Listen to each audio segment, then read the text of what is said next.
सबको नमस्कार।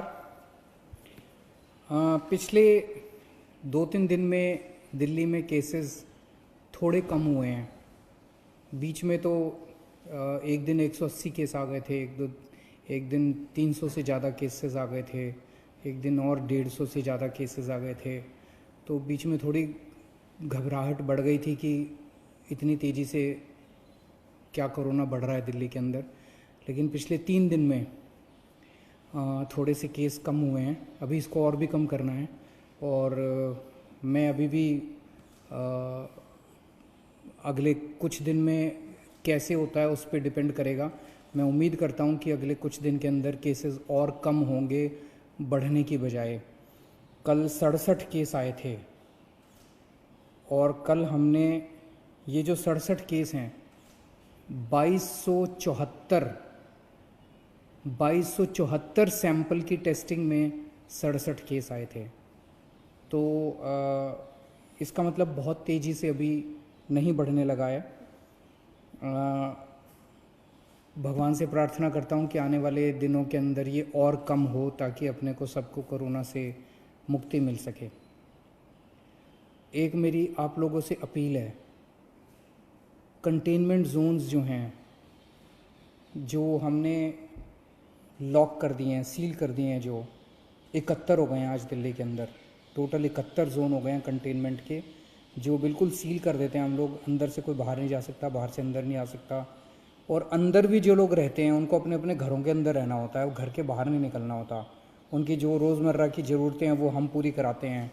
वहाँ पे पुलिस वाले, लोकल प्रशासन बड़ी अच्छा काम कर रहे हैं और वो आपके लिए सारी ज़रूरतें पूरी करते हैं।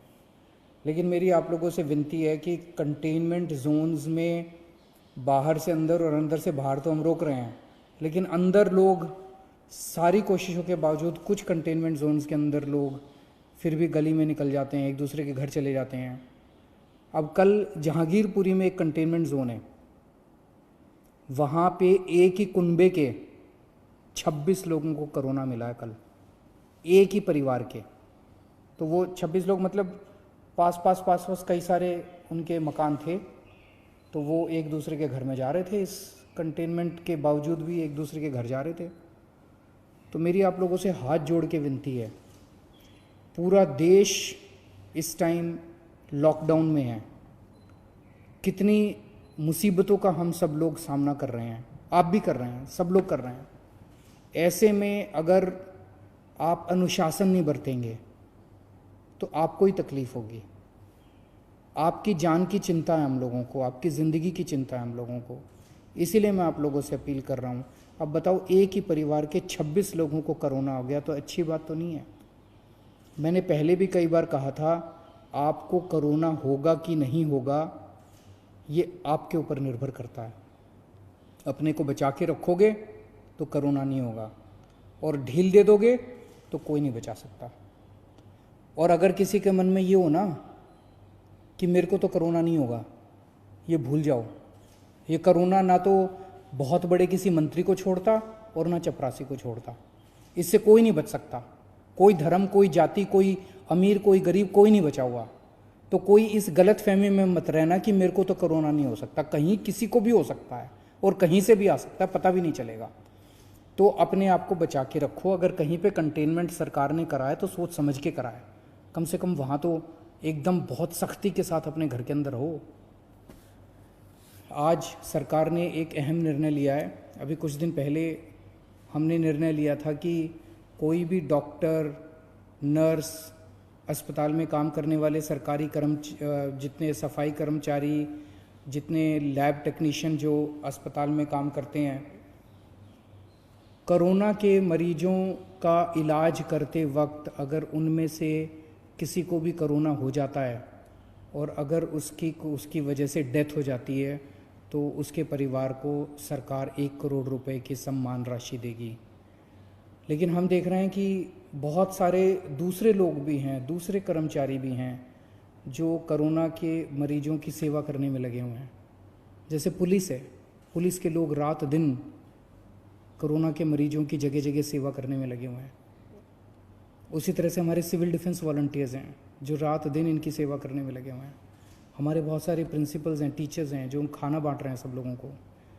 अगर किसी भी कर्मचारी को जो कोरोना के लोगों की सेवा कर रहे हैं और सेवा करने की वजह से उनको भी कोरोना हो जाता है और कोरोना होने की वजह से उनकी डेथ हो जाती है, तो सभी कर्मचारियों के ऊपर अब ये स्कीम लागू की जा रही है कि मरणोपरांत उनके परिवार को 1 करोड़ रुपए की राशि दी जाएगी। आज एक ऑटो ड्राइवर का फ़ोन आया, बहुत भाव विभोर हो रहा था, गला उसका बिल्कुल भरा हुआ था। मैंने पूछा क्या हुआ?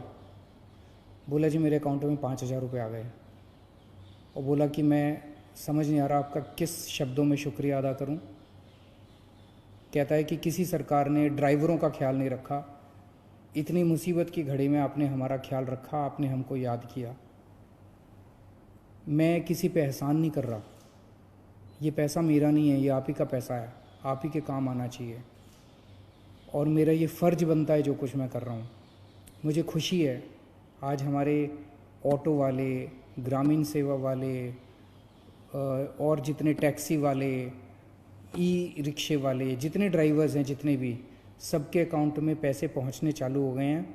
1 लाख के करीब अभी तक एप्लीकेशंस आई हैं, अभी भी वेबसाइट चालू है, एप्लीकेशंस आ रही हैं और कल से पैसे उनके अकाउंट में जाने चालू हो गए हैं। जो जो लोग अप्लाई कर रहे हैं उनके जांच कर रहे हैं, हम उनके डॉक्यूमेंट्स की जल्दी जल्दी जांच कर रहे हैं और उनके अकाउंट में पैसे जाने चालू हो गए हैं, 5-5 हज़ार रुपये हर एक के अकाउंट में। और पूरी दिल्ली के अंदर इस टाइम 60 मशीनें लगी हुई हैं हमारी सैनिटाइजेशन करने के लिए और दिल्ली के काफ़ी इलाकों में सैनिटाइजेशन हो चुका है। जगह जगह मशीनें जा रही हैं। आपको भी, आपके इलाके में भी आएंगे, लेकिन अगर आपको भी पहले कराना है अपना सैनिटाइजेशन हमें ज़रूर बताइएगा, हम आपके इलाके में भी सैनिटाइजेशन मशीनों के द्वारा करा देंगे। दिल्ली में 71 लाख लोगों के राशन कार्ड हैं, सबको राशन मिल चुका है, कंप्लीट हो गया है। 7.5 किलो राशन 71 लाख लोगों को फ्री में मिल चुका है, वो कंप्लीट हो गया है। इसके अलावा बहुत सारे ऐसे गरीब हैं जिनके पास राशन कार्ड नहीं है, उनके लिए हमने कहा था भाई, हमने वेबसाइट खोली थी कि भाई अगर आपके पास राशन कार्ड नहीं है, आप गरीब हैं, आप सरकार से फ्री में राशन लेना चाहते हैं, आप अप्लाई कीजिए। 31 लाख लोगों ने अप्लाई किया अभी तक, उन सबको भी देंगे। उनको बंटना चालू हो गया है, स्कूलों के ज़रिए हम राशन बंटवा रहे हैं उनको। 3.5 लाख लोग ऑलरेडी ऐसे लोग राशन उठा चुके हैं जिन लोगों को के पास राशन कार्ड नहीं था। 31 लाख लोगों ने अप्लाई किया, उन सबको भी हम राशन पहुंचा रहे हैं, स्कूलों में राशन बंट रहा है। इन सब चीज़ों के अलावा मैं हमेशा कह रहा हूँ, ये इतनी बड़ी त्रासदी है कि अकेले सरकार कुछ नहीं कर सकती। आप सबका जब तक साथ नहीं होगा हम कुछ नहीं कर पाएंगे।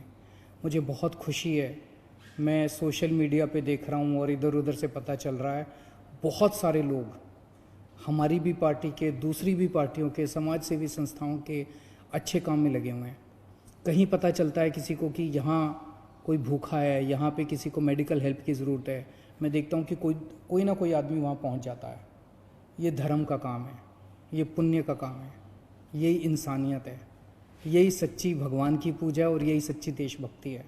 इस टाइम कहीं आपको कोई आदमी दुखी मिले किसी भी वजह से, उसके दुख को दूर करने की कोशिश करें। और मैं उन सब लोगों को सलाम करना चाहता हूँ जो इस दुख की घड़ी में एक दूसरे की मदद कर रहे हैं। और मैं भी 24 घंटे आपकी सेवा में हाजिर हूँ, 24 घंटे रात दिन हम लोग लगे हुए हैं। कभी आपको किसी चीज़ की ज़रूरत हो, बेहिचक आप मेरे से संपर्क कर सकते हैं। बहुत बहुत शुक्रिया।